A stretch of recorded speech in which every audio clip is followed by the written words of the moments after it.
Hello, this is Chapter 20, Industrial Society, State, Culture. So we begin as usual with our framing the argument points.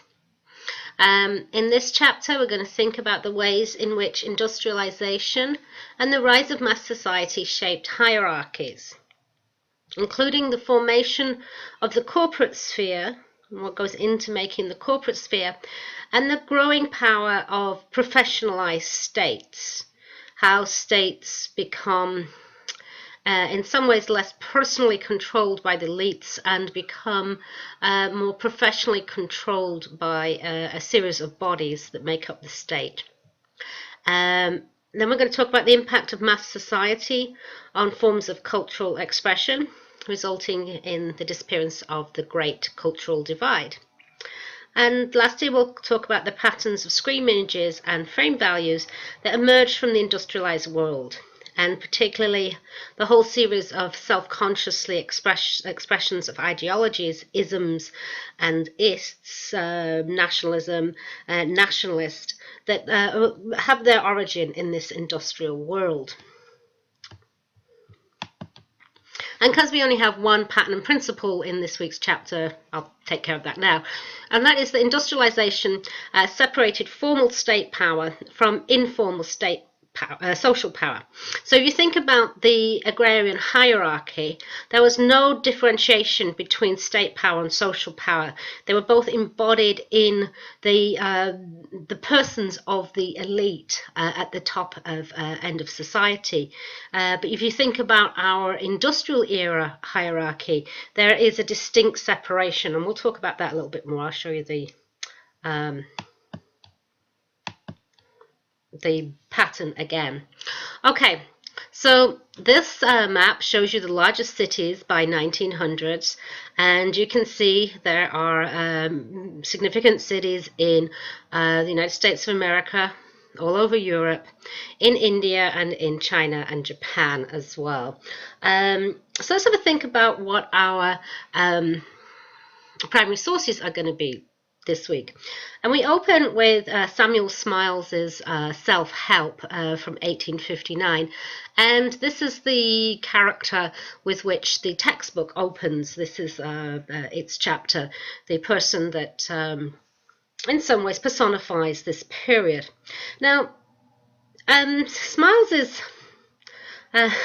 promoted self-reliance and the belief that material progress is possible for working people if they, pull themselves up by their bootstraps and engage in enterprise, and that free trade will help them.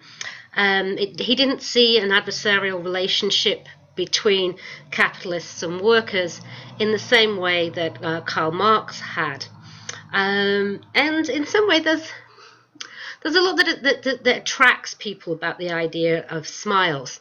But if you think about it, and you think about it humanely, there's a lot of people at the bottom of society in Victorian England, and again, indeed, even today, that really do not have the wherewithal to be able to pull themselves up by their big bootstraps, to be able to escape the direness of their poverty.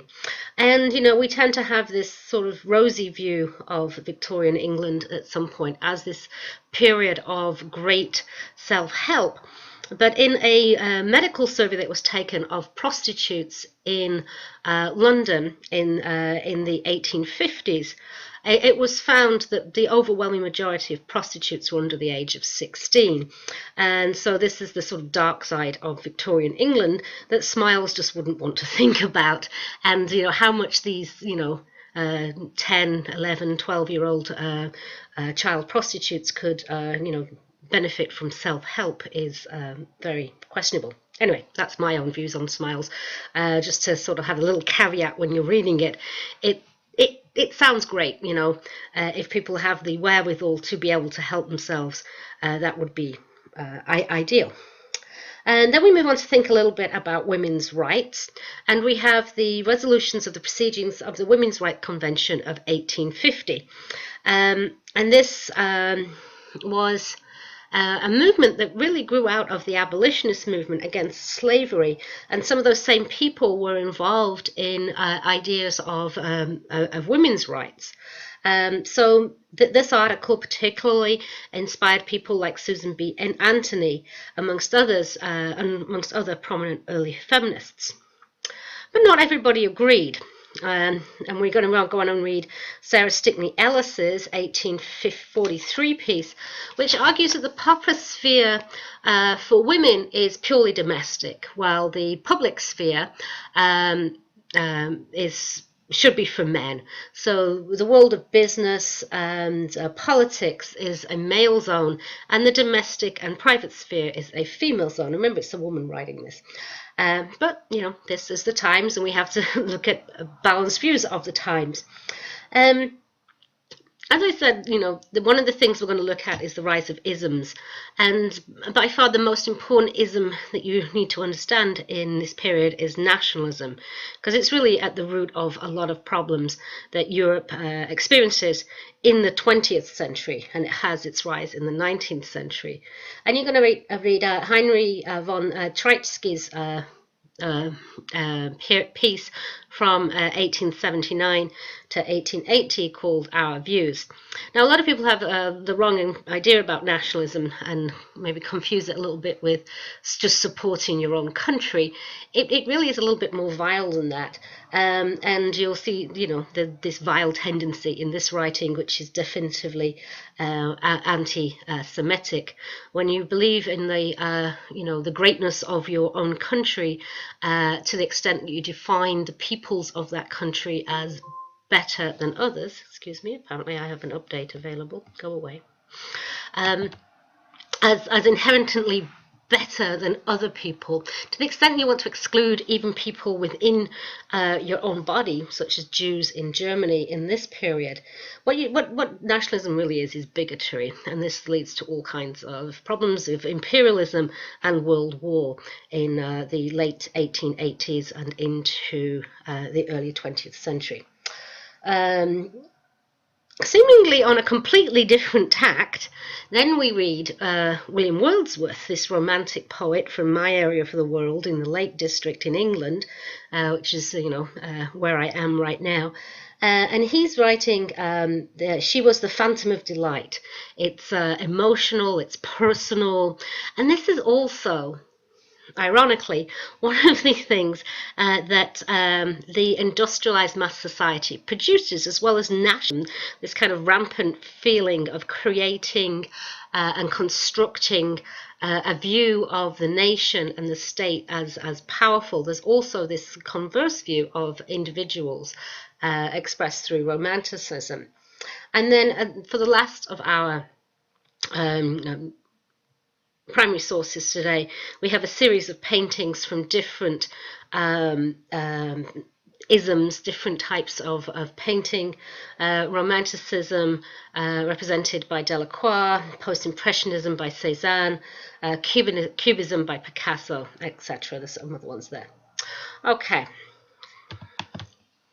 So let's think about the shape of industrial hierarchies. This is something that should be completely familiar to you right now. This is the traditional agrarian pyramid. This is the great cultural divide, the elite with its unitary, trans-regional and written culture spreading across the top, so that elites from different cultures have more in common with each other than they often had with the people below the great cultural divide. The non-elite culture was local and oral, didn't spread too far, so there could be many cultures at that level in a nation or empire. And then the cultural frame and screen really being the province of this upper section of society. When we move on to think about industrial era hierarchies, the main difference is we have a circle, not a triangle, okay? And we'll talk a little bit more about this. But the things that are very important to realize are that these components, the state and the corporate sphere, are separated from the rest of, from the mass of society, from mass society. They sit on top of it. They sit outside of it. They are still connected to it. However, the whole thing is no longer constrained by low production, slow communications, as we've said.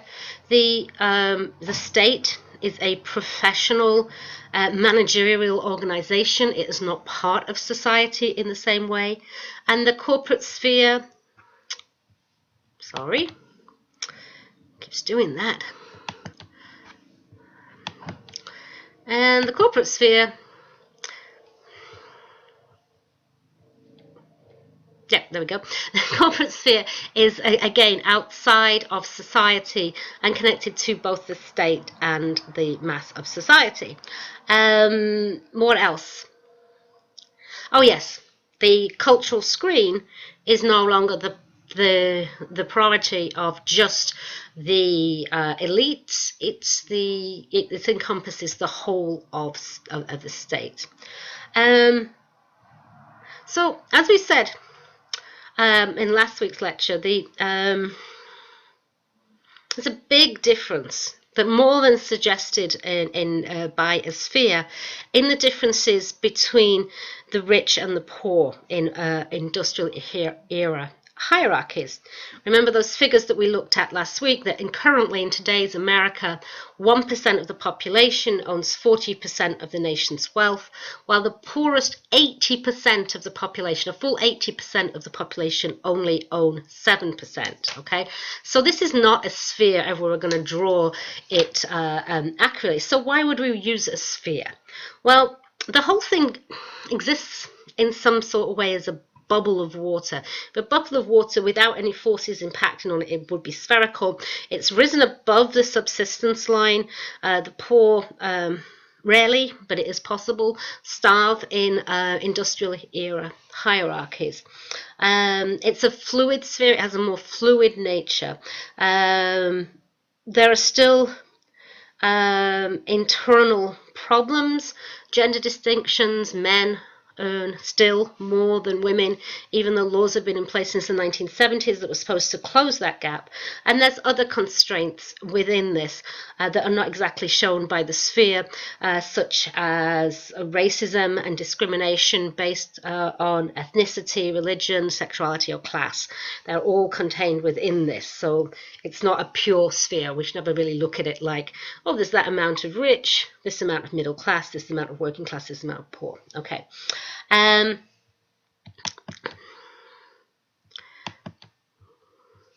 So let's think about mass society. That last slide was out of order, I'm sorry. Let's think about mass society. Mass production, rising wealth, and demographic growth give us mass society. And in some ways, expressions of mass society allow images like this to proliferate. This is an image by a workers' party, which in some ways is ironically showing a hierarchy that doesn't really exist in the same way anymore, because mass society is able to at least express that this hierarchy exists. That capitalism has created this system with rulers and foolers, the religions of all different types of religions, the enforcement wing, and the middle class, the upper middle class here, that are eating for you, and at the bottom, we work for all, we feed all. In some ways, mass society has changed to the extent it's able to express itself in these ways, if you can see that sort of irony here. So we see new class structures, new class consciousness, and a working class pride. This is what's being played out here. There are lots of problems in society. Massive urbanization and rural immigrants have created terrible housing and filth, disease, cholera and typhoid are huge killers. In the factories, mass workforces are controlled through factory discipline, which includes fines and firings. I remember going to see a lovely country estate of a capitalist in my town, and being very impressed with the lovely rose gardens and the peacocks. And then in one case, there was this book of fines, and these people were, who worked in the factory, who provided all this labor to build this big house for the capitalists, were fined for the most extraordinarily small infractions, such as opening a window or whistling, that big sin of whistling. You could get fined real money for whistling, which would then, take money out of the mouths of your children. And so this was sort of poignantly displayed in this house. Okay, so we also get change in time in this period, and this is a time map that shows the organization of time zones in the world. But time has taken on a different value in the industrialized era. The bell and the clock controlled people's days in a very different way than an agrarian society. I talked about that a little bit last week. And this kind of rapid time management, piece working in factories, trying to do so many pieces in a certain time, keeping up with a conveyor belt. Those are things that were also explored in Charlie Chaplin's film Modern Times that we'll be watching for the next class. So let's think about the state for a little bit, and these guys represent the coercive state at this point in time, and some of the problems in industrialization causes, and some of the conditions it brings about. So industrialization, this mass society, creates new demands for state action, but it also provides the resources to meet these demands. We've talked about the terrible, terrible urban conditions. In order to ameliorate these conditions, in order to solve them, the state needed to intervene with safety regulations and building standards. This is not laissez-faire economics. Laissez-faire just means leave it alone, everything will sort itself out. When you get conditions which are causing cholera and typhoid, and people are being killed in building collapses, etc., etc. Those things eventually can start to affect the rich. The rich are not immune to cholera and typhoid when these things get hold, and so they have a kind of solve these problems. Sanitation. Okay, you need sewers. Who is going to build a sewer in a city? Well, the capitalists are not themselves got to take on this job. This has to be a job for a state, because sewer systems, and many of our sewer systems in Britain nowadays are getting to be around that 150-year-old mark, and are starting to be needing replacing. This is something that America can probably look forward to in another 20 or 30 years. Massive undertaking, huge cost to replace sewer systems, but this is a job that the state has to do.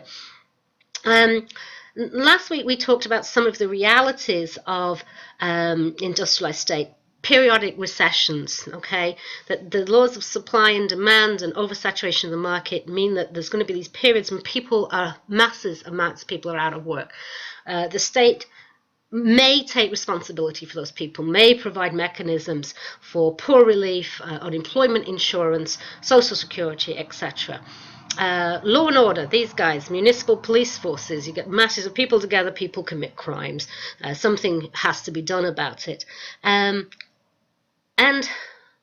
as enfranchisement spread, so eventually does the vote. This mass of political peoples at the bottom require the vote. That has to be organized, that has to be controlled in a way that is fair and supports the state, and also collecting of data, census data as well. These are all functions that the state needs to take on. Okay, that's the end of that part.